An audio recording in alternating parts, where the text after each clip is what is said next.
Hello everyone, Assalamu alaikum. You would have heard about what happened on the 7th of October when Palestinian militants attacked Israeli towns, killing and capturing many people, including civilians. Why did they do such a terrible act, unprovoked by the state of Israel?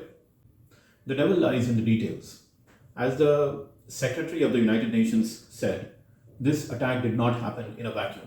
Today, I am recommending an old but brilliant documentary by Vox about the Israeli-Palestinian conflict.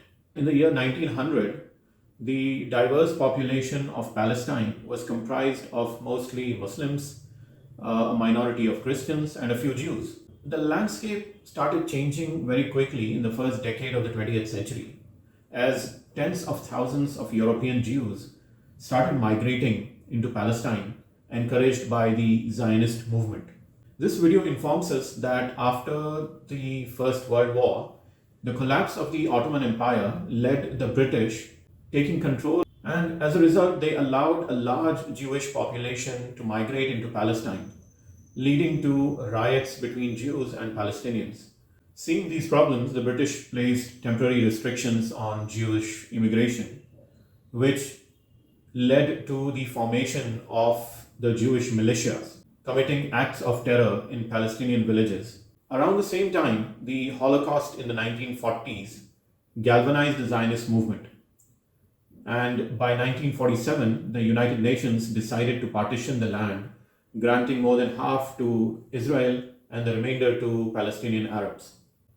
While the Jews, of course, accepted the plan, the Arabs naturally saw it as just another form of European colonialism stealing their land.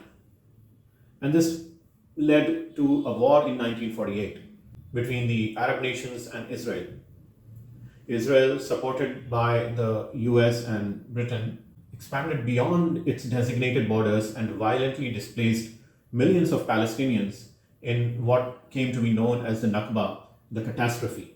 Simultaneously, the Zionist Jews began settling in Palestinian territories beyond their own Israeli borders. And this was supported by the Israeli army and the government. And this completely reduced the possibility of a Palestinian state coming into existence. And this, of course, led to Palestinian resentment.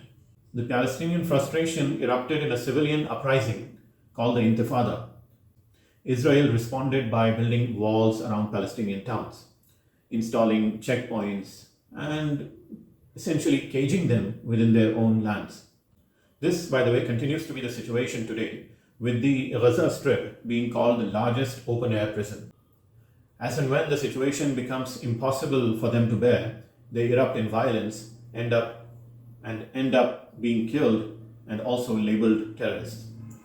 In the recent example, for instance, the Palestinian militants killed about 1,200 people, while the reports tell us now that Israel has killed more than 20,000 people in Palestine.